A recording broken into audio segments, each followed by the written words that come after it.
And this dinner was raising money for a particular cause, and I'll tell you what that cause was. And I said to my wife, I said, imagine we save one person. Actually, this thing, we just save one. But I said, let's give more. She said, okay, let's give more. And we gave 6 times the amount that we intended to give. A few days later, I was leaving on a trip. We're driving back from that, and there was an accident, and I came out of the car. The door flew open, and I came out of the car 100 kilometers per hour. And the first thing that hit the ground was my head. My brains are coming out of my head. The whole back of my head is all open. I mean, it's unbelievable. And I remember when the ambulance came, I was just sitting there. I didn't lose consciousness. I was sitting there on the side of the road. There was a blanket over my head, and I remember she lifted up my back first of all, and all the skin on my back was gone. And she was kind of, like nurses, she was trying to be lighthearted. She said, oh, that's going to sting. And then she lifted the blanket off my head, and she saw my head injuries, and immediately her voice changed. And she said, I want an emergency airlift. We want helicopter airlift now. Extensive head injuries, side of the road. I need an emergency airlift now. And they sent a helicopter, and I had to be taken by helicopter. From the moment of the accident, my heart was fine. Every doctor I met said the same thing to me. They said, you had a miraculous escape. When I was in the hospital, they were searching me for brain damage. They said, no sign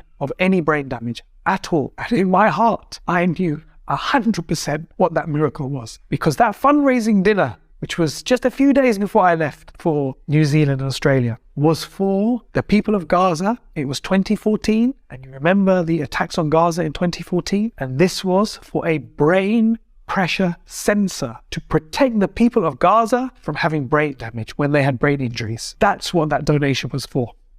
It was to protect them. And I said to my wife, imagine we save one person from brain damage.